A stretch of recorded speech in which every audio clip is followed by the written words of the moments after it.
Penguin Random House Audio presents Brother and Sister. This is the author, Diane Keaton. For Bill Clegg, thank you for helping me tell a story that was as human and therefore as ambivalent and as unresolved as life itself. Ilya Kazan. I'm starting to think of myself in the past tense. What I remember is what I am. A million fragments passing in a storm. John Randolph Hall. Chapter 1. The proof is in the picture. The simple, sturdy, and reliable Brownie Hawkeye camera manufactured by Kodak documented our family from 1949 through 1956. Mom and Dad learned how to look into its viewfinder while selecting the right pose by pushing the button with a click. The result?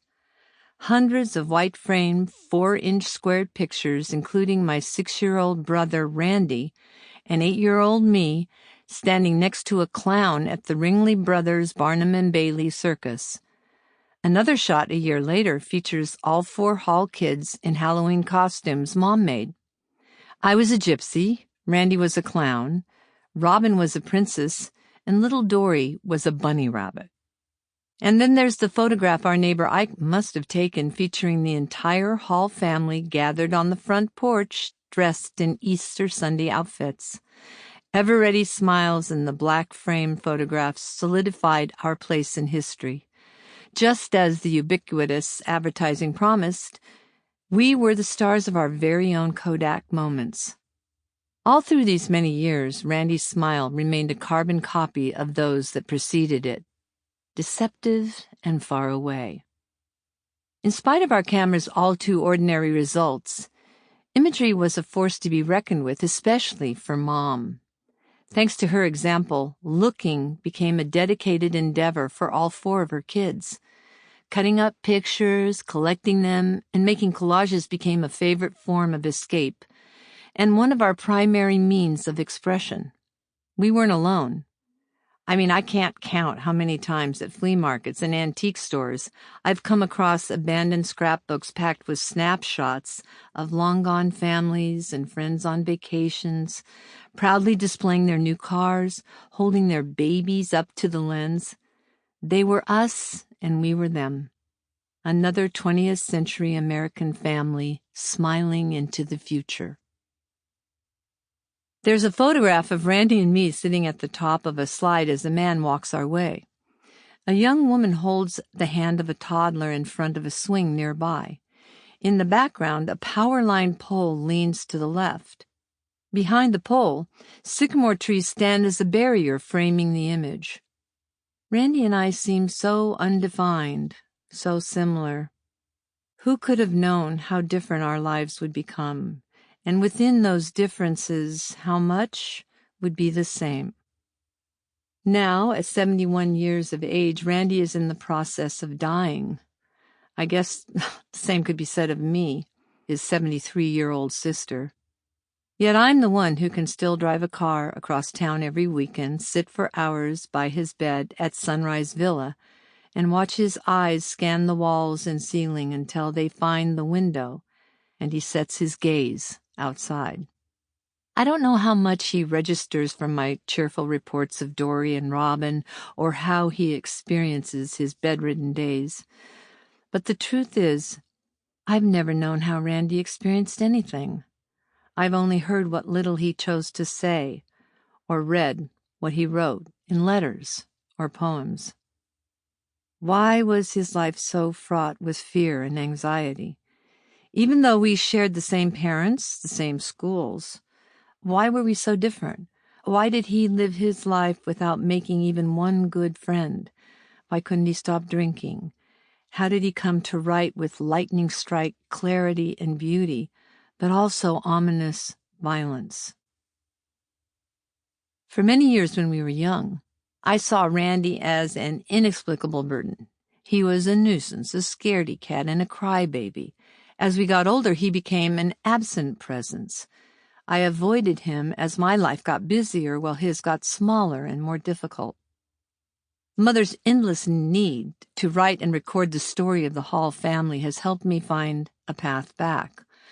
With her daily journal entries and her meticulous scrapbooks filled with photographs, clippings, and letters, I've been able to see Randy from a different perspective. Even though blurry snapshots hardly tell a viable story, they do stimulate speculation. I don't know if my piecemeal version of Randy's story is true or if I've gotten any closer to who he is and what he means to me, but I do know that I wish I could have given him more love and attention sooner. Dear, dear Randy, as my old friend Jean Stein would have said, dear, dear Randy, I do love you. One of my favorite memories is of Randy holding Mom's hand as we ventured to downtown Los Angeles, where we saw the Christmas window displays at the Broadway department store. We must have been no more than 4 and 6 years old. A giant replica of Santa Claus was engulfed by better-than-ever board games, including Candyland, Go to the Head of the Class, and even the Game of Life. Stuffed animals pressed against the Madame Alexander Queen Elizabeth dolls who were laid out in front of the brightly lit tree. Randy screamed when he saw a Lionel train zooming around a toy village covered in what looked like real snow. The city was hopping.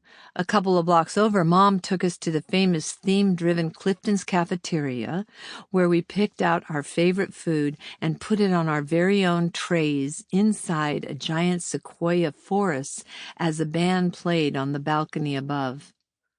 We were together, and Randy was happy. Mom took many photographs of us kids, but of course there is no snapshot to document my favorite outing, only a memory I can't quite trust. John Randolph Hall was born on Sunday, March 21, 1948, at 2:13 a.m. at PNS Hospital in the city of Glendale, state of California.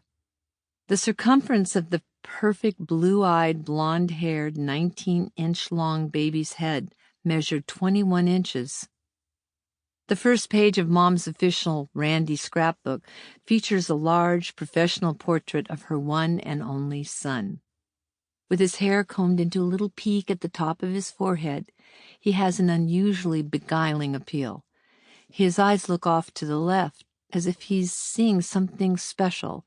His tiny fist, clutched into a ball, touches his little mouth as if he's awestruck.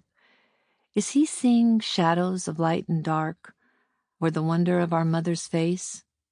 The baby bundled in white, with a matching background of creamy perfection, this 8-by-10-inch picture oddly mirrors a photograph I recently took of Randy at 70. He still looks out, struck by the mystery. With those blue eyes and his long white hair and beard, he could pass for a modern-day Moses. 2 portraits, one a beginning, the other an end. One looking out as if spellbound by a miracle, the other acknowledging a life lived on the other side of normal. Happy greeting cards to our parents Jack and Dorothy welcomed baby Randy to life. A precious little bundle tucked in a tiny bed, a world full of happy plans around baby's resting head. Sincere congratulations and best of wishes too. May the world be very good to baby and to you. Signed by the Watson family, our neighbors 3 houses down. Several pages into the scrapbook is a very special card from Diane Keaton that read, in typical Hallmark rhyme, "You know what I just heard today? Goodness, tell me right away." Well, listen, here's what I was told. Someone we know is 2 years old. Inside the envelope, she included a $2 bill. It's still there. More pages with more photographs gradually begin to feature Mom writing a caption below each picture as if she were Randy. I'm 3 years old, and the cake Grammy Hall brought was good. Our neighbors are enjoying my ice cream and cake, but it doesn't look like I'm getting any. Sample complete. Ready to continue?